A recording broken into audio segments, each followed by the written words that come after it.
Assalamualaikum warahmatullahi wabarakatuh.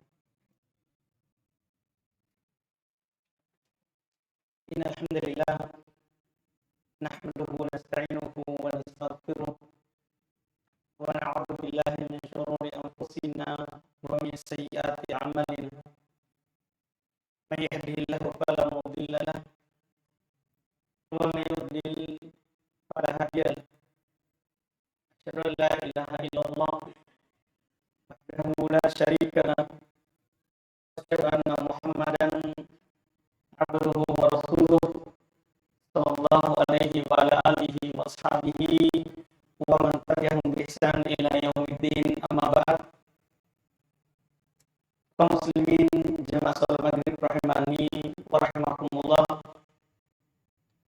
Alhamdulillah, malam hari ini kita melanjutkan lagi kajian kitab Fadlul Islam karya Syekh Muhammad Ibn Abdul Wahhab rahimahullah ta'ala. Kita di kitab ini alhamdulillah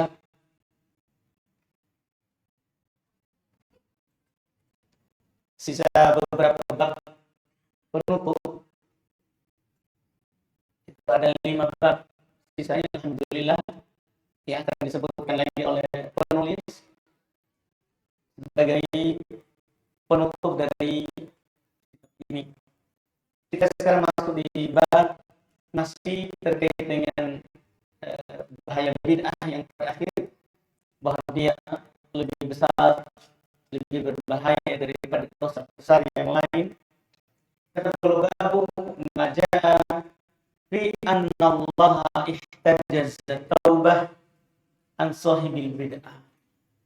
Bab apa yang datang keterangan tentang Allah Subhanahu wa taala menutup tobat dari pelaku bid'ah.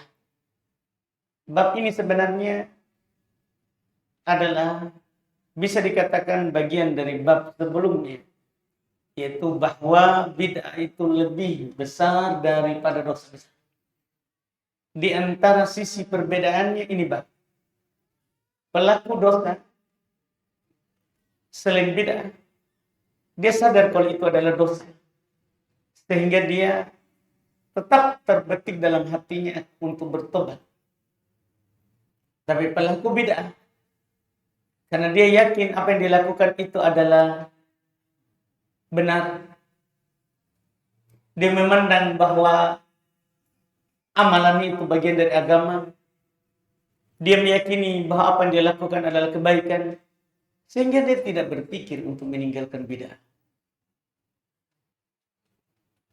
Dia tidak berpikir untuk meninggalkan bid'ah. Berbeda dengan pelaku maksiat. Dia tahu dirinya salah, dia tahu dirinya menyelisih, dia takut dari siksaan Allah. Oleh karena itu cepat dia bertobat dan bersedih serta menyesali apa yang telah lewat. Beda dengan pelaku bid'ah. Jatuh dalam bid'ah, bahkan dia tidak berhenti dari dia yang melakukannya. Dia juga mengajak orang untuk melakukan bid'ah. Oleh karena itu, di antara keburukan bid'ah itu, pelakunya tidak diberikan taufik untuk bertobat. Hada marwiyun min hadithi Anas wa min marasilil Hasan.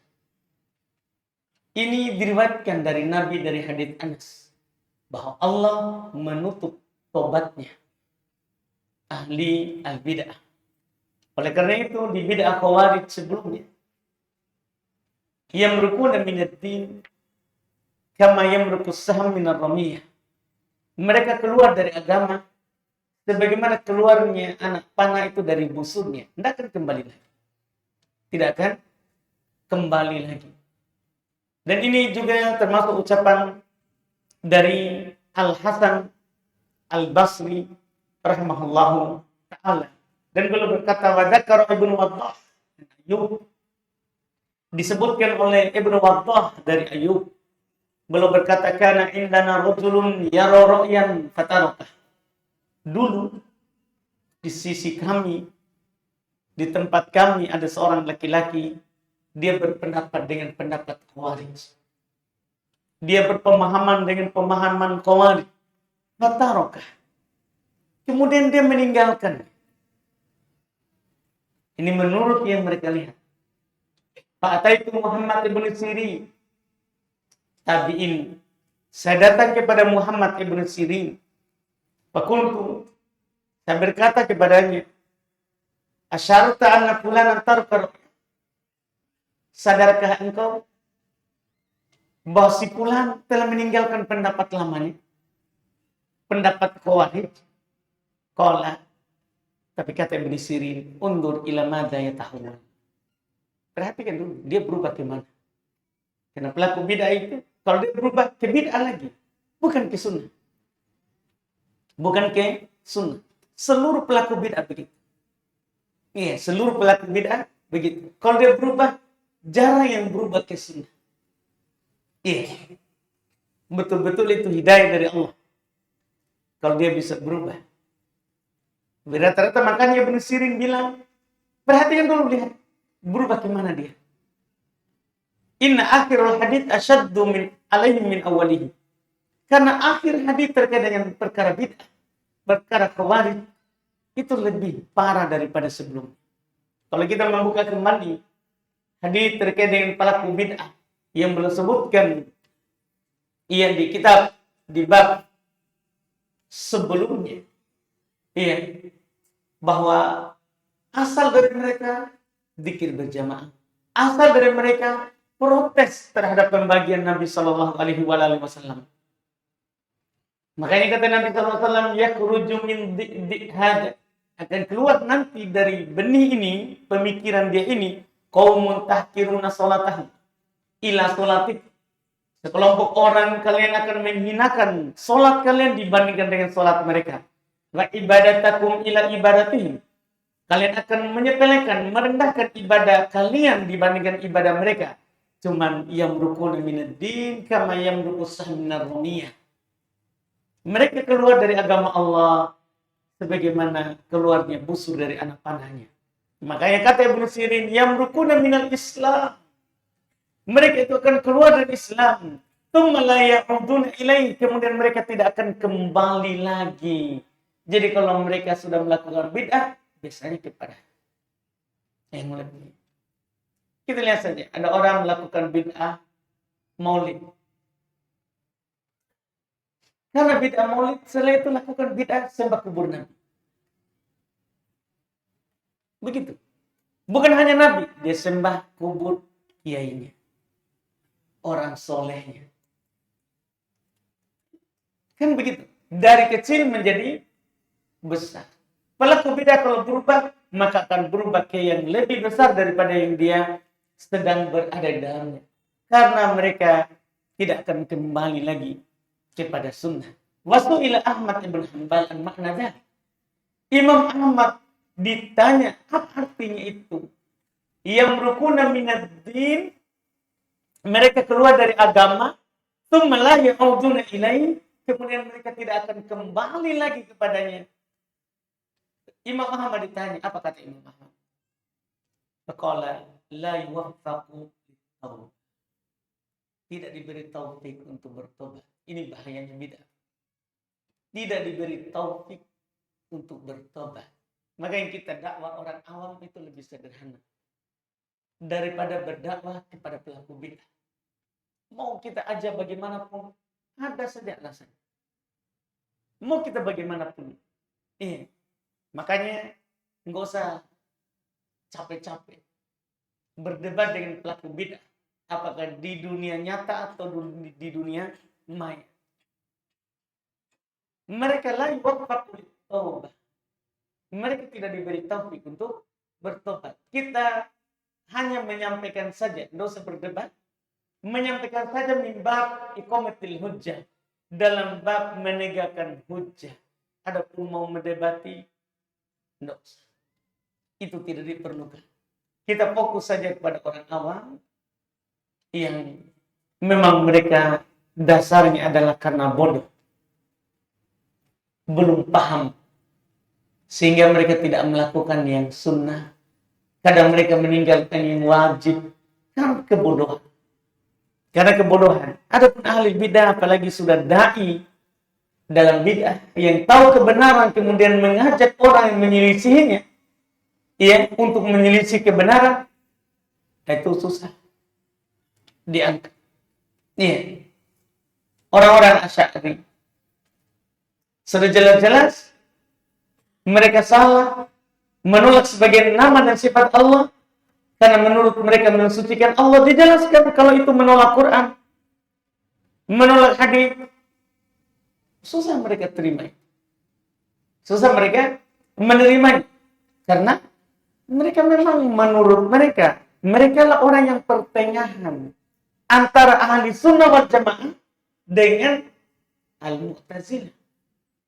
Orang-orang Mu'tazilah yang menolak nama dan sifat Allah seluruhnya.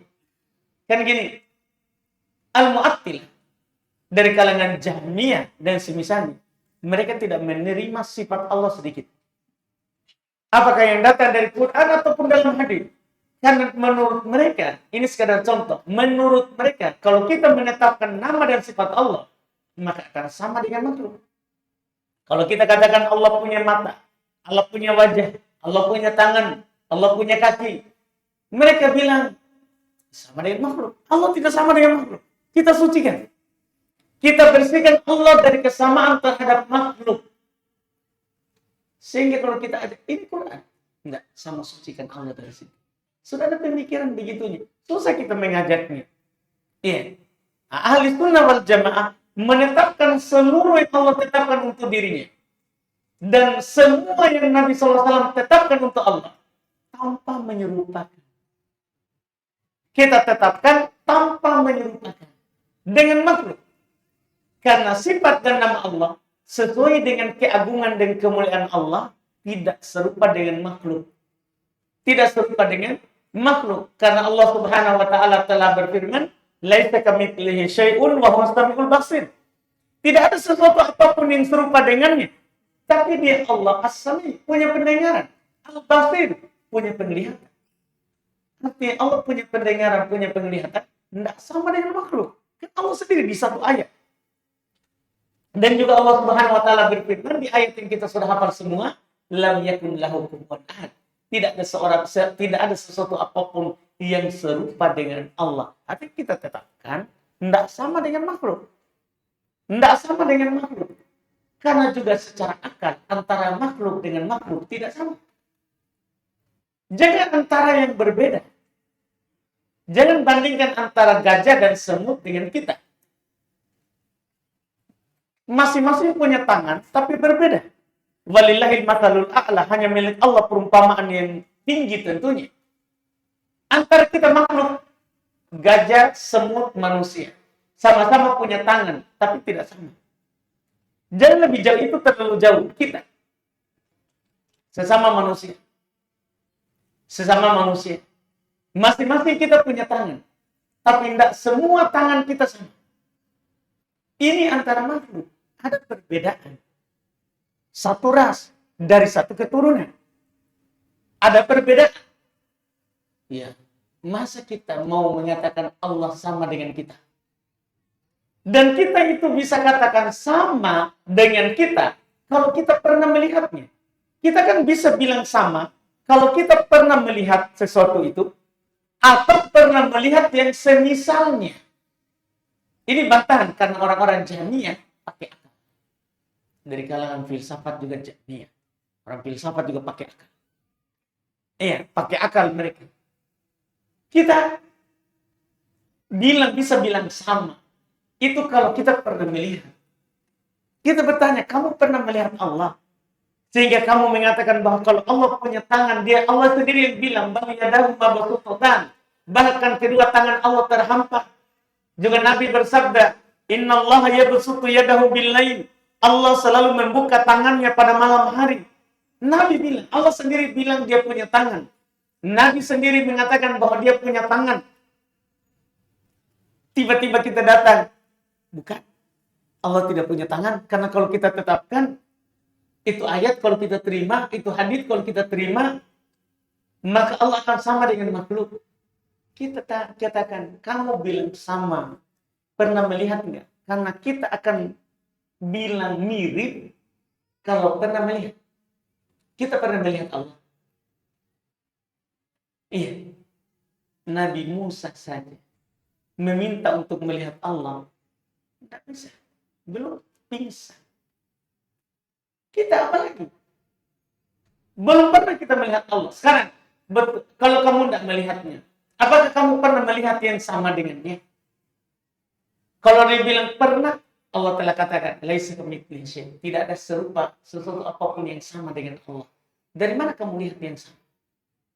Kalau ini sudah tidak ada, kamu tidak pernah melihat dia, tidak pernah juga melihat yang sama dengannya. Dari mana kamu bisa katakan bahwa kalau kita katakan itu ada, kita bilang serupa? Maka tidak ada jalan lain kecuali menetapkan apa yang Allah katakan untuk dirinya dan apa yang dikatakan oleh Nabi Shallallahu Alaihi Wasallam untuk dirinya. Datang orang-orang Asy'ariyah punya bid'ah baru yang mengaku dirinya kami pertengahan. Kami tidak menetapkan semua seperti yang ditetapkan oleh Ahlus Sunnah wal Jamaah. Ya. Dan kami juga tidak menafikan meniadakan semuanya seperti yang ditiadakan oleh Jahmiyah. Pertengahan. Menetapkan sifat wajib untuk Allah. Yang kita pelajari di sekolah-sekolah. Itu pemikiran Asy'ari. Yang menetapkan beberapa sifat wajib untuk Allah. Yang lainnya tidak.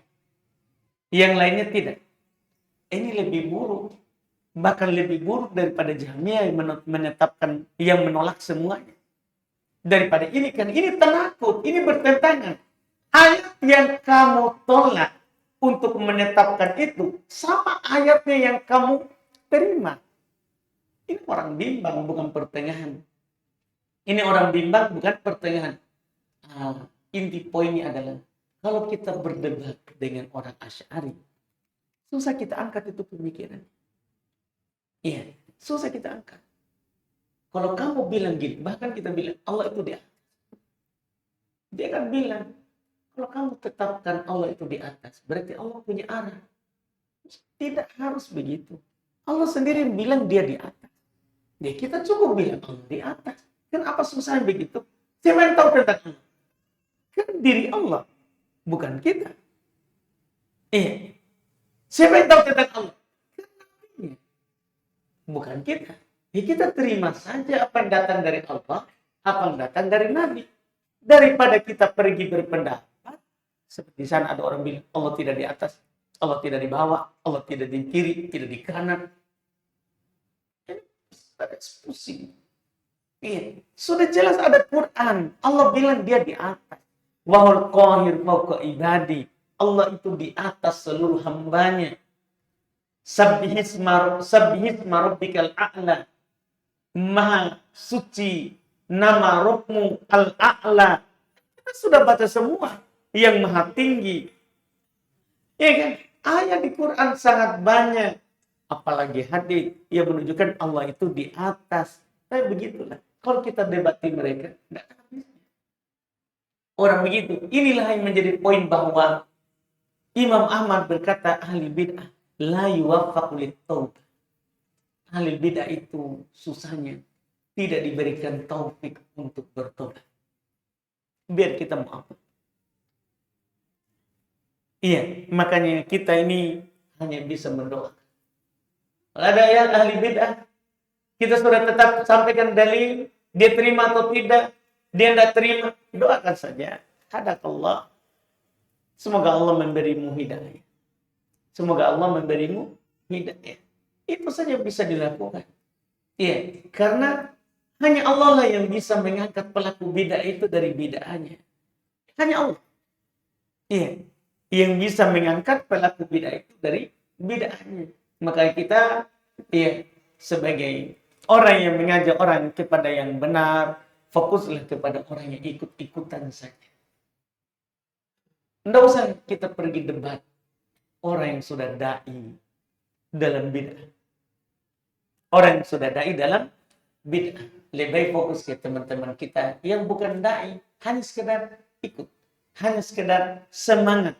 Kalau dia memang mau kebaikan, insya Allah dia akan keluar dari apa yang dia sedang berada di dalam.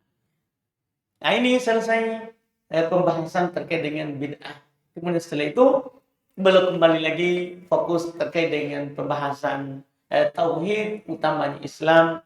Kata beliau bab qaulullah ta'ala, bab firman Allah Subhanahu wa ta'ala, ya ahlal kitab lima tuhajjuna fi Ibrahim ila qauli ta'ala wa ma kana minal musyrikin. Itu kita harus membaca ayat dalam surah Al-Imran karena belum tidak sempurna sebutkan utuh, tapi belum katakan baca sampai akhir ayat itu. Firman Allah Subhanahu wa taala, ya ahlal kitab lima tuhajjuna fi Ibrahim wa ma unzilatit Taurat wal Injil illa min ba'di afala ta'qilun.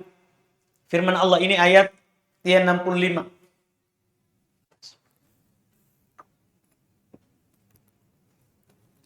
Wahai ahlul kitab, Yahudi dan Nasara. Kata Allah, wahai ahlul kitab, lima tuhajjuna fi Ibrahim. Mengapa kamu membantah tentang Ibrahim? Masing-masing mengklaim, menyatakan bahwa Ibrahim itu agamanya adalah berada di atas agama saya. Sebentar akan dikatakan oleh Allah. Orang Yahudi mengatakan Ibrahim itu Yahudi. Orang Nasara mengatakan Ibrahim itu Nasara. Orang musyrikin Makkah, karena mereka peninggalannya Ismail, mereka mengatakan juga Ibrahim adalah beragama dengan agama kaum musyrikin Makkah. Semuanya mengaku. Makanya Allah katakan, wahai ahli kitab, kenapa kalian berdebat tentang Ibrahim? Padahal wa ma unzilatit Taurah wal Injil illa min ba'di. Tidaklah Taurat dan Injil diturunkan kecuali setelahnya. Masa orang terdahulu mengikuti orang setelahnya? Kan secara akal harus dibalik. Kan Taurat dan Injil kapan turun? Kan jauh dari masa Ibrahim. Jauh kan? Lihat, sangat jauh sekali. Karena kan Ibrahim memiliki anak Ishak. Ishak memiliki anak satu lagi, itu pun sudah tua baru lahir. Memiliki anak Yakub. Bani Israel, Yakub, anak-anaknya itu disebut, Yakub disebut Israel. Yakub disebut namanya Israel. Nah, Bani Israel, anak-anaknya Israel, maksudnya anak-anaknya Yakub. Ini ada 12. Ada 12. Inilah Bani Israel. Inilah yang nanti di Mesir, karena mereka pindah di zamannya Nabi Yusuf. Ini keluarganya, ini anaknya Yakub, dan Yakub berpindah ke Mesir dari Palestina. Dari Palestina. Berpindah ke Mesir. Karena sebagaimana yang dikisah Nabi Yusuf. Karena paceklik. Musim kemarau yang panjang. Susah makan. Ya, mereka pindah ke Mesir semuanya. Nabi Yusuf angkut saudara-saudaranya dan orang tuanya ke Mesir. Setelah itu jauh tinggal lama, berganti raja demi raja di Mesir, raja demi raja. Akhirnya Bani Israel dijadikan budak. Ya, orang-orang bekerja di Mesir. Sampai di masanya Fir'aun, diutuslah Nabi Musa. Kan jauh sekali masanya. Masa tiba-tiba datang orang Yahudi bilang, itu Ibrahim pengikutnya Yahudi. Masuk akal nggak? Orang dahulu mengikuti orang setelahnya. Kan nggak masuk akal. Mereka depan. Orang Nasara lebih-lebih lagi. Nasara pergi berkata, Ibrahim itu agamanya Nasara. Kan Nasara munculnya kapan? Kan setelah Musa. Setelah Musa. Kan begitu. Itu pun kan bukan lagi di Mesir, jauh lagi kan? Kan sudah keluar. Bani Israel dari Mesir kembali lagi ke Palestina. Iya, setelah mereka dikejar oleh Fir'aun itu. Iya, di lewat laut. Fir'aun mati, tenggelam di laut. Mereka berhasil nyebrang. Mereka tidak di Mesir. Setelah Nabi Musa, kan lama lagi baru Nabi Isa diutus. Sudah banyak lagi Nabi dan Rasul setelahnya diutus. Berarti jauh sekali dari Ibrahim. Mereka bilang Ibrahim pengikut Nasr. Mereka berdebat. Pokoknya membantah tentang Ibrahim, bahwa ada mengatakan Ibrahim dari kami, satunya Ibrahim dari kami. Maka kata Allah Subhanahu wa taala setelahnya, ha antum haula'i hajajtum fi ma lakum bihi ilm. Falima tuhajjuna fi ma laisa lakum bihi ilm. Wallahu ya'lamu wa antum la ta'lamun. Itu kesimpulannya. Kata Allah, beginilah kamu, kalian ini. Kamu ini seharusnya bantah-membantah padahal yang kamu tahu, punya ilmu. Kalau kamu bantah-membantah pada yang kamu punya ilmu. Kenapa kamu membantah-membantah tentang hal yang kamu tidak punya, tidak ketahui? Allah yang lebih tahu, kalian tidak tahu. Kalian tidak tahu. Setelah itu Allah katakan bantahan terhadap mereka. Maka Ibrahimu Yahudiyan, disebut namanya. Wala Nasroniyan, walakin kana hanifan muslima, wa makana minal musyrikin. Ibrahim bukanlah Yahudi. Bukan. Ibrahim bukan Nasr. Bukan. Akan tetapi dia adalah seorang yang lurus, berserah diri hanya kepada Allah. Dan sekali-kali bukan dari golongan musyrik. Langsung dibantah 3 golongan. Bukan Yahudi itu Ibrahim. Bukan Nasara. Bukan musyrik. Tapi dia adalah orang yang bertauhid. Seharusnya siapa yang wajar mengaku bahwa dia pengikut Ibrahim? Allah katakan di penutup ayat 68. Inna awlan nasi bi Ibrahim lalladina taba'uhu wa hadan nabi walladina amanu wallahu waliyul mu'minin. Berbahagialah yang tidak mengaku malah dapat. Sesungguhnya kata Allah, orang yang paling dekat dengan Ibrahim, kan bukan Yahudi, bukan Nasara, bukan musyrik. Orang yang paling dekat dan yang paling pantas terhadap Nabi Ibrahim adalah orang yang mengikutinya. Sama-sama yang mentauhidkan Allah. Itu dulu. Kemudian kata Allah lebih jelas, wahadan nabi, dan nabi ini, maksudnya Nabi Muhammad. Itu orang paling pantas. Dia mengaku saya ini adalah pengikut Ibrahim. Nabi ini, walladina amanu, dan orang-orang beriman yang pantas mengaku bahwa Ibrahim itu adalah bagian dari mereka. Ini Nabi dan orang yang beriman.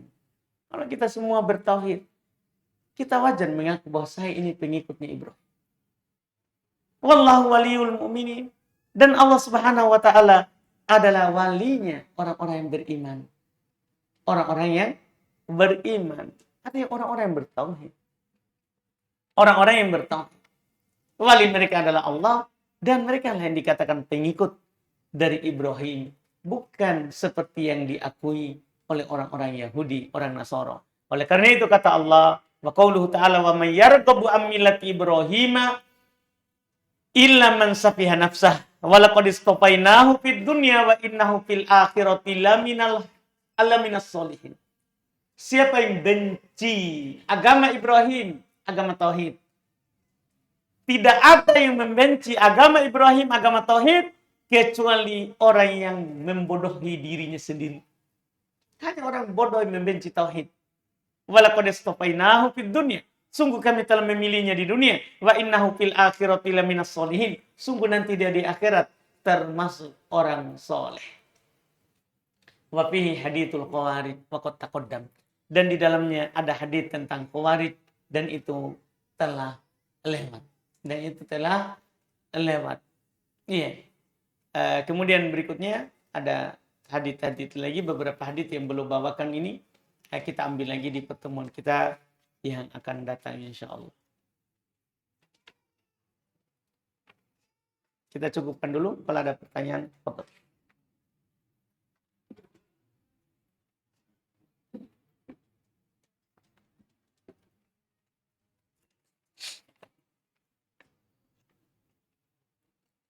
Masya Allah. Ini Masya Allah, pertanyaan yang paling bagus karena paling mudah dibaca. Gimana tidak? Diketik dari rumah. Masya Allah, jazakallahu khairan. Semoga Allah membalas kebaikan tak. Kita tidak membuat Ustadz tak susah. Tapi Ustadz, saya ingin bertanya. Saya pernah sholat berjamaah di salah satu masjid. Masjid baru jamaahnya banyak. Ada imam yang membatalkan sholat gara-gara anak yang nangis. Meskipun sudah berjalan 2 rakaat. Apakah boleh Ustadz dibatalkan begitu? Menurut saya tidak boleh. Mohon penjelasan. Itu sudah benar menurut kita. Karena memang Allah Subhanahu wa taala berfirman, "Fala tubtilu a'malakum." Jangan kalian membatalkan amalan kalian. Tidak boleh kita membatalkan amalan. Iya, tapi untuk kejadian juga yang kita sebutkan dalam pertanyaan ini kejadian sudah terjadi di masa Nabi. Belum lagi sholat mengimami para sahabat dan ada anak yang menangis. Apakah Nabi membatalkan sholatnya? Tidak. Nabi mempercepat. Waktu itu Nabi lagi baca. Bukan lagi 2 rakaat yang sudah lewat. Belum lewat 2 rakaat. Masih jahat. Masih bacaan yang dikeraskan dan akan dipanjangkan. Tapi Nabi bilang, saya meringankan. Karena mendengar ada anak yang menangis. Jadi yang benarnya bukan dibatalkan, tapi diringankan. Tinggal kita misalnya baca Al-Fatihah, apalagi ini sudah 2 rakaat, langsung Al-Fatihah, ruku. Bacaan ruku imam baca 1 kali saja. Subhana rabbiyal a'la, bangkit. Iya. Kemudian bangkit, sami Allahu liman hamidah, cukup makmum sebatas baca Rabbana lakal hamd, sujud. Pokoknya percepat. Jika ada yang menangis, itu sunnahnya, bukan membatalkan. Bukan membatalkan, tapi mempercepatnya. Mempercepat. Itu seharusnya yang dilakukan, tidak boleh dia batalkan. Terus juga, kalau makmum masih mending membatalkan. Karena hanya terkait dengan dia.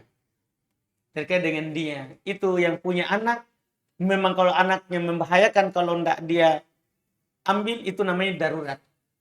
Itu darurat. Iya. Bahkan dibolehkan dia tidak batalkan sebenarnya. Kalau anaknya menangis, boleh diambil gendong. Tanpa membatalkan. Tidak mengapa hal tersebut. Tidak mengapa hal tersebut. Apa Ustaz, bolehkah memotong kambing akikah di 7 harinya? Tetapi nanti 2 pekan kemudian baru kita masak. Dikarenakan badan masih terasa sakit pasca melahirkan. Nah inilah yang harus dilakukan. Menurut pendapat mayoritas ulama. Kalau memang kita tidak bisa acara hari ke-7, maka potong hari ke-7, nanti acara terserah hari kapan. Karena beda acara sama mengalirkan darahnya. Karena kalau mengalirkan darahnya, secara lafaz dari ucapan Nabi, dan secara perbuatan Nabi, beliau selalu lakukan hari ke-7. Saat lahir cucu beliau potong kambing hari ke-7. Dan dari ucapan, Nabi juga mengatakan hari ke-7. Makanya tidak ada dalil yang mengatakan 14, 21, kelipatan 7. Tidak ada dalil. Mayoritas ulama fikih mengatakan ke-7 kan itu yang dilafadzkan oleh Nabi dan itu yang dilakukan oleh Nabi. Dipotongkan. Adapun acara, tidak harus hari ke-7. Kapan kita sempat? Yang penting, apalagi sekarang daging itu bisa disimpan lama di masa kita sekarang ini. Ya, kita potong saja hari ke-7 di tukang potong atau kita potong sendiri, kuliti dan simpan dagingnya. Nanti sudah ada waktu untuk acara, kita acara. Inilah kemudahan. Inilah kemudahan. Iya. Karena kalau kita tunggu sempat baru potong, nah ini akan menyelisih sunnah. Akan menyelisih sunnah. Karena mayoritas berpendapat bahwa ibadah akikah itu adalah ibadah yang muakkad, ibadah yang punya waktu. Ibadah yang punya waktu. Kalau lewat waktunya, tidak disunahkan lagi. Kalau lewat waktunya, maka tidak disunahkan lagi.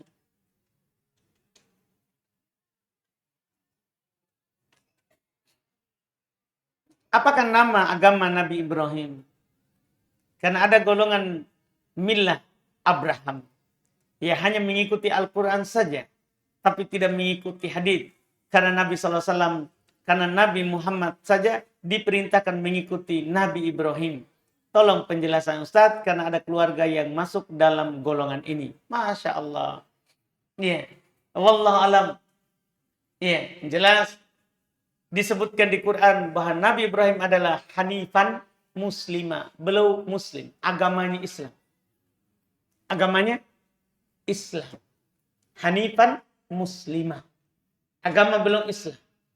Tapi yang disebutkan tadi karena mengikuti Quran, karena Nabi Muhammad saja diperintahkan untuk mengikuti Nabi Ibrahim, iya, maka kita ikut Quran saja ini bertentangan. Karena di Quran ada perintah untuk mengikuti Nabi. Kalau dia memang percaya Quran, maka dia akan mengikuti Nabi Muhammad. Karena di Quran terdapat ayat yang memerintahkan mengikuti Nabi Muhammad. Kul, katakan, kata Allah, kul, katakan wahai Muhammad. Ya, katakan wahai Muhammad, in kuntum tuhibbunallaha fattabi'uni yuhibbukumullah wa yaghfir lakum dzunubakum. Katakan wahai Muhammad, jika kalian memang mencintai Allah, ikuti saya. Kata Nabi Muhammad, diperintahkan oleh Allah.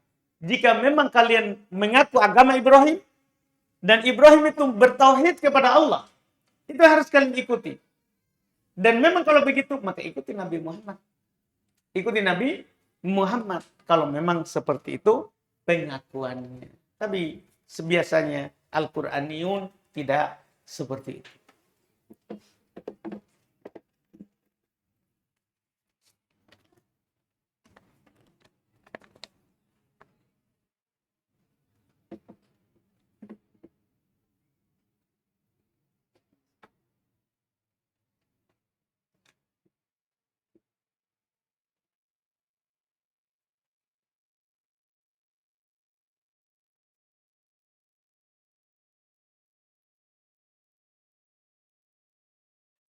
Masya Allah. Ini Masya Allah.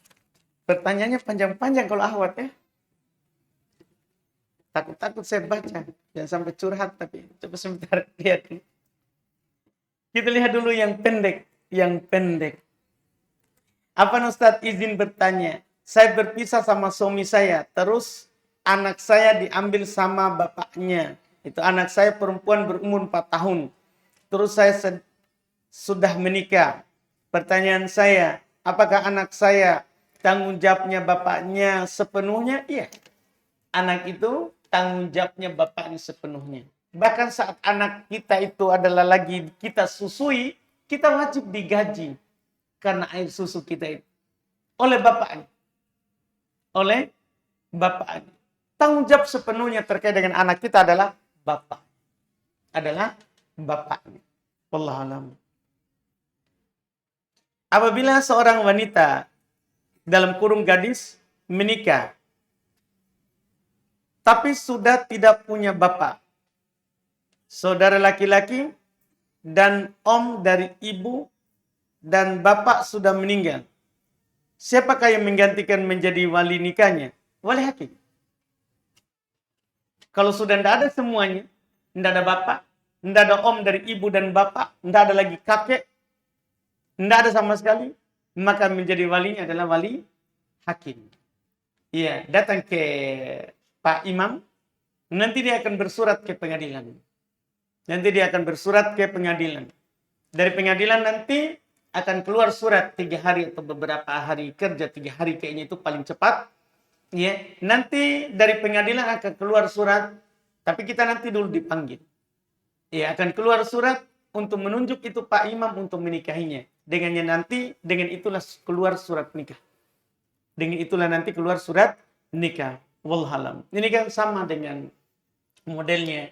Ada orang menikah, tidak ada yang muslim. Semuanya kafir dan tidak setuju kalau dia menikah. Sama, begitu modelnya. Nanti diurus di Pak Imam bersurat ke pengadilan. Ada nanti, memang begitu prosesnya. Iya. Nanti setelah itu nanti akan keluar surat dari pengadilan untuk menunjuk Pak Imam. Karena siapa yang tidak punya wali, maka walinya adalah pemerintah yang ditunjuk oleh pemerintah, wali hakim namanya. Wali hakim. Ini kalau tidak punya semuanya. Kalau punya saudara, alhamdulillah. Punya om, alhamdulillah. Mereka yang menikah. Mereka yang menikah.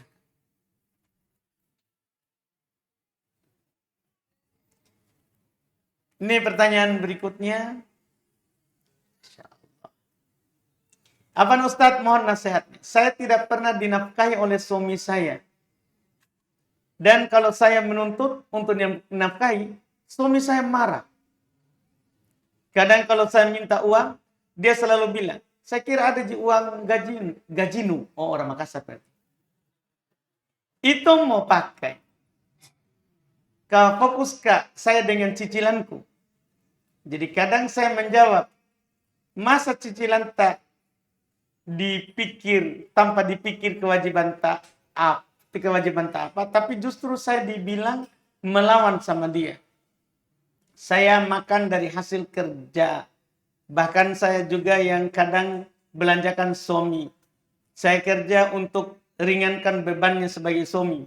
Tapi kami ribut, dia selalu bilang, bah, ku tahu Ji bilang tidak bisa kenafkahi kau. Kau terus dikasih ke uang. Cari mi kebahagiaanmu yang buat kau bahagia. Masya Allah, Makassar tulen ini. Saya lelah Ustaz, karena saya serba salah. Belum lagi keluarga yang juga mengatakan harus nu tahu kondisinya suaminu karena kau kerja Joko. Apa yang harus dilakukan Ustaz? Ya, pertama sabar. Ya, sabar. Dan boleh kita mengambil diam-diam uangnya suami. Boleh. Tidak apa-apa. Ini bukan saya yang bilang. Iya. Nabi begitu. Iya. Datang istri salah seorang sahabat. Iya. Dia keluhkan suaminya tidak pernah kasih uang yang mencukupinya. Tidak pernah kasih uang yang mencukupinya. Maka kata Nabi kepadanya, "Khudhi ma yakfik." Ambil dari suamimu itu apa yang mencukupimu. Ada ambil saja tanpa dia tahu pun. Tapi ini siapa tahu nanti akhwat akan bilang, "Tidak ada uang di dompetnya Ustaz." Oh, itu masalah lagi. Iya. Jadi boleh kita ambil uang suami kita itu. Kita cari di mana dia simpan. Di bawah bantal ambil saja, robek saja. Iya, boleh kita ambil. Halal. Ketika suami tidak menunaikan kewajiban, halal kita ambil uangnya secara diam-diam. Itu tidak dianggap mencuri. Itu dianggap mengambil hak. Mengambil hak. Tapi yang penting, yang mencukupimu. Jangan berlebihan. Jangan berlebihan. Jadi kalau kurang, boleh diambil. Kalau tidak dikasih, boleh diambil. Boleh diambil. Kalau tidak bisa, maka bersabar. Bersabar terhadapnya. Iya, itu yang dilakukan. Bersabar saja. Allah. Iya, ini wallahualam yang harus kita lakukan. Dari sisi lain, kita nasihati suami, iya, bahwa kita kalau menikahi seorang, wajib kita nafkahi. Iya, wajib kita nafkahi. Bahkan dalam sebagian lafaz hadis, iya, kamu memberikan makan keluargamu, apa yang kamu makan? Kamu memberikan pakaian keluargamu, apa yang kamu pakai? Sampai seperti itu dalam syariat. Dalam syariat. Artinya bukan berarti kasih sama baju, bukan. Kalau kamu beli merek apa, belikan juga istrimu merek itu. Belikan, itu seharusnya begitu. Bahkan dari sahabat dulu, ada yang sama bahkan pakaiannya dengan pelayannya. Ada yang sama dengan pelayannya. Takut dolim. Takut dolim. Apalagi istri. Apalagi istri. Jadi kita nasihati, nafkahi istri. Kita berdosa kalau. Biar istri tak bekerja. Itu kerja uangnya dia. Uangnya dia. Kita tetap wajib menafkahinya. Kita tetap wajib menafkahinya. Sesuai kemampuan. Yang lapang kasih sesuai ke lapangan. Yang sempit, kasih sesuai dengan kesempitannya. Allah wajibkan itu nafkah. Dinukil oleh Ibnu Qudamah rahimahullah, kesepakatan ulama wajibnya seorang suami menafkahi istrinya. Tidak ada silang pendapat. Tidak ada silang pendapat. Karena suami wajib menafkahi istri diwajibkan oleh Quran. Diwajibkan oleh hadits. Quran Allah Subhanahu wa taala berfirman, "Liyunfiq dzu sa'atin min sa'atihi. Wa man qudira 'alaihi rizquhu falyunfiq mimma atahullah." Hendaklah orang yang memiliki kelapangan dari suami berinfak, memberikan belanja nafkah istrinya sesuai kelapangannya. Dan siapa yang disempitkan rezekinya, apakah Allah katakan jangan infak? Tidak. Allah katakan infak sesuai dengan apa yang Allah beri. Tidak boleh kita beralasan banyak tanggungan, al-hukuk katsira, banyak cicilan. Tidak boleh. Tidak boleh beralasan itu. Kata Nabi, kafa bil mar'i itsman ayyudhi aman yakutu. Cukup seorang dikatakan berdosa kalau dia menelantarkan yang menjadi tanggung jawabnya. Cukup dikatakan berdosa. Berdosa kita sebagai suami kalau tidak memberikan nafkah istri. Berdosa. Walaupun istri tak orang kaya. Tidak boleh. Hartanya istri yang dia punya. Hartanya. Bukan punya tak. Bahkan di sana ada ulama menyebutkan. Termasuk kesalahan suami adalah memakan hartanya istri. Memakan. Makanya dulu para sahabat. Mereka tidak pernah meminta harta istrinya. Bahkan ada seorang sahabat. Istrinya mau bersedekah. Istrinya kaya, dia miskin. Dia bilang ke istrinya, sepertinya saya dan anak-anak ini yang patut kamu sedekahi lebih utama. Tapi ada di istri Nabi, di istri dia, saya tidak mau kasih kamu, kecuali kamu bertanya kepada Rasulullah. Atau saya bertanya kepada Rasulullah. Maka dia pergi ke Rasulullah SAW. Waktu itu yang sedang menjaga pintu Rasulullah adalah Bilal. Itu Zainab datang bertanya kepada Rasulullah. Wah, ini suami saya bilang begini, saya punya harta. Dia bilang, saya lebih berhak menerima sedekah saya adalah mereka. Adalah mereka, karena suaminya miskin. Bayangkan, suaminya tak minta. Dan itu yang benarnya, hartanya istri punyanya. Kita yang wajib menafkahi istri, bukan pergi memakan hartanya istri. Ayo kita memakan. Dari mana kita simpan muka tak laki-laki? Apalagi orang Bugis ya. Orang Bugis aib makan harta istri. Betul nggak? Mana? Iya, Pak. Haji sudah bilang iya. Aib. Masa kita orang Bugis makan harta? Atau orang Makassar makan enggak apa-apa, Ji? Aib. Mau simpan di mana ini muka laki-laki? Enggak boleh. Begitu. Di kalangan, di Nabi juga seorang dididik begitu. Para sahabat dididik seperti itu. Bekerja. Ada seorang datang. Mau menikah. Ya. Dengan seorang perempuan. Ada seorang perempuan datang kepada Nabi. Mau menikah. Tawarkan dirinya. Nabi menawarkan sahabat. Ada sahabat mau. Tapi dia miskin.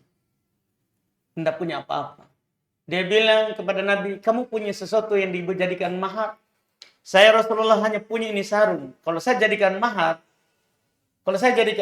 saya tidak ada lagi sarung. Tidak ada yang saya bisa pakai. Kan kalau jadi mahar kan jadi punya istri. Semua sahabat memahami itu. Kalau jadi mahar artinya punya istri. Tidak boleh kita pakai bahkan sarungnya. Tidak boleh kita pakai bahkan sarungnya. Sebagian kita ada yang goda-goda maharnya istri. Bisa itu dijual dulu. Tidak boleh begitu. Tidak boleh, itu punya istri. Makanya ini sahabat. Tidak mau itu. Kan dia paham. Itu mahar punya istri. Kalau dijadikan mahar ini barang. Maka Nabi katakan, iltamis walau khotaman min hadidan. Cari walaupun cincin dari besi. Harus kamu cari. Kalau kamu mau menikah. Dia pergi cari. Ya Rasul, dia kembali. Ya Rasulullah, tidak dapat saya. Tidak ada. Tidak ada yang bisa dicari. Tidak ada mahar. Tidak ada cincin. Tapi Nabi SAW tetap tidak menggugurkan yang namanya mahar. Nabi bertanya kepadanya, hal ma'ak minal Quran, kamu punya Quran? Kamu punya hafalan Quran? Dia bilang, iya, saya hafal surat ini. Ya sudah, Nabi nikahkan dia dengan hafalan Qur'annya, hafalan Qur'an. Yang menjadi poin kita adalah ini. Tadi, sarung yang menjadi mahar. Itu dia. Yang menjadi mahar. Sahabat takut kasih mahar istrinya, yaitu calon istrinya. Karena kalau sudah jadi mahar, dia tidak pakai. Itu punyanya istrinya. Itu punyanya istrinya. Mungkin kita bisa paham itu. Tidak boleh seorang berdosa seorang menikah ya dan tidak biayai. Termasuk hal yang orang yang tidak boleh menikah adalah orang yang mau menikah tapi tidak punya biaya.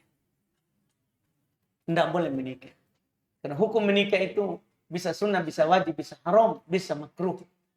Bisa makruh. Dan orang yang tidak punya dompet, tidak boleh menikah. Iya. Daripada dia masukkan dirinya dalam dosa. Tapi tinggi sekali syahwatnya, Ustaz. Allah akan kasih kau mimpi basah. Tenamu. Iya. Begitu. Tidak ada itu orang dipaksa bilang, oh tinggi sekali syahwat saya, Ustaz. Saya harus menikah. Ada uang. Tidak, tapi tinggi sekali syahwatku. Harus saya menikah. Nah, bertakwalah saja kepada Allah. Nanti kamu tidur datang itu mimpi. Iya. Alhamdulillah. Iya kan? Iya enggak? Betul enggak itu? Allah karim, Allah maha mulia. Allah tahu kebutuhan tak. Belum bisa menikah, Allah kasih ke mimpi. Iya kan begitu. Dan itu berlaku laki-laki dan perempuan. Perempuan juga begitu. Kalau belum ada orang yang datang melamarnya, tidak perlu pergi tawarkan diri di sana.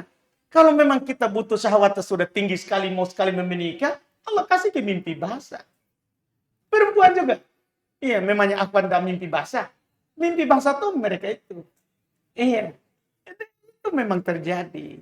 Itulah yang Allah berikan kepada kita. Jadi kalau kita tidak bisa itu, jangan. Ini ada satu lagi pertanyaan panjang ya. Gimana menurut antum? Baca atau tidak ini? Aduh. Dia sudah berjuang kayaknya tulis satu kertas penuh. Iya. Bismillah. Apa Ustaz? Saya seorang janda. Iya, saya seorang janda. Baru-baru ini ta'aruf. Tapi tidak sampai ke proses khitbah. Qadarullah ibu ikhwan tersebut tidak setuju dengan alasan anak-anak saya nanti nafkahnya ditanggung sama ikhwat tersebut. Padahal biaya hidup sehari-hari dan sekolah anak-anak ditanggung oleh bapaknya. Karena alhamdulillah bapaknya PNS. Saya kadang sedih Ustaz dengan kesendirian saya. Masya Allah. Bisa menangis ikhwah ini ya. Kadang saya bertanya dalam hati. Apakah saya masih ada jodoh? Di samping itu saya tetap ikhtiar agar mendapatkan suami yang soleh. Mohon nasihatnya Ustaz. Apakah ada doa khusus untuk meminta jodoh? Dan apa kiat yang saya harus lakukan? Karena saya sering merasa kesepian Ustaz. Dan mohon doanya Ustaz. Semoga Allah secepatnya berikan saya jodoh yang soleh. Masya Allah. Semoga segera diberikan jodoh yang terbaik. Nasihat untuk kita semua ini. Iya. Dan yang menanyakan. Nabi SAW bersabda. Dalam hadits Abu Hurairah. Radhiyallahu ta'ala anhu. Innal ma'unata tanzilu minallahi bihasabil mu'nah. Sesungguhnya bantuan rezeki itu akan turun dari Allah kepada seorang hamba sesuai kebutuhan. Artinya kalau memang kita sudah butuh, memang Allah tahu kita butuh. Bukan pengakuan tak. Bukan pengakuan tak yang bilang kesepian, bilang bukan. Tapi memang Allah tahu kita butuh itu suami. Ikhwan dia butuh itu istri. Bukan kita yang keluar-keluar berstatus. Iya, adakah janda? Adakah duda? Bukan itu. Bukan kita yang keluar-keluar begitu terus kita merasa kita sudah butuh. Enggak. Allah tahu kita itu sudah butuh atau tidak. Dan jika Allah tahu kita sudah butuh, maka akan turun dari Allah itu sesuai dengan kebutuhan kita. Bayangkan kita, saya contohkan sederhana saja. Kita di rahim, apa yang kita butuh? Ya kan? Allah jadikan darah haid sebagai makanan kita. Itu yang kita butuh. Hanya itu. Tidak lebih. Kita dalam perut tidak butuh Indomie. Kan begitu kan? Tidak butuh. Hanya darah haid yang kita makan. Setelah kita keluar, kita butuh air susu. Dikasih. Setelah lagi butuh mulai bubur, nasi. Setelah kita besar semuanya, lain lagi, Allah kasih lagi. Setelah kita memang sudah butuh istri, Allah kasih ke istri. Kan begitu kan? Iya kan? Kasih. Sebagaimana kemarin ini misalnya ini teman kita yang janda. Kemarin kita butuh suami. Makanya Allah datangkan. Setelah itu Allah tahu kita lagi tidak butuh. Kalau ada mungkin kita tidak bisa datang ke pengajiannya Ubaid dan bertanya tentang ini. Kan begitu modelnya. Belum kita butuh. Sekarang walaupun kita mengaku kesepian, kalau memang Allah tahu kita butuh, Allah pasti akan datangkan. Jangankan Ikhwan Makassar, Ikhwan Makkah pun akan datang. Kalau memang kita sudah butuh. Iya, itu harus kita yakin itu. Akan turun dari Allah sesuai dengan kebutuhan. Berdoa saja. Berdoa saja. Yang terbaik dari Allah Subhanahu wa ta'ala. Dan kalau sudah waktunya akan datang. Kalau sudah waktunya itu akan datang. Tidak ada yang bisa menghalanginya. Walaupun seluruh penduduk, jangankan tadi itu ibunya itu ikhwan. Jangan kita berbicara ibunya itu ikhwan. Seluruh manusia dari pertama sampai nanti yang terakhir. Bahkan seluruh jin dari pertama sampai terakhir. Berkumpul. Mau menghalangi kita. Maka mereka tidak akan mampu menghalanginya kalau itu sudah Allah kehendaki. Itu di hadis qudsi. Itu di hadis qudsi. Siapa saja yang mau menghalangi kita, tidak ada yang bisa menghalangi kalau memang sudah takdir. Kalau memang sudah takdir. Tidak perlu bersedih. Orang beriman itu tidak bersedih terhadap apa yang telah lewat dan tidak takut terhadap apa yang akan datang. Orang beriman begitu. Ala inna awliya Allahi la khaufun alaihim wa lahum yahzanun. Ketahuilah wali-wali Allah itu. Orang-orang yang disayangi oleh Allah itu. Tidak ada rasa takut atas mereka. Dan tidak pula mereka bersedih hati. Mereka tidak gundah gulana. Tidak. Semuanya adalah takdirnya Allah Subhanahu wa ta'ala. Intinya kita semua berdoa. Semoga saudari kita ini segera dapat jodoh terbaik. Subhanakallahumma hamdik. Asyhadu an la ilaha illa anta astaghfiruka wa atubu ilaik. Assalamualaikum warahmatullahi wabarakatuh.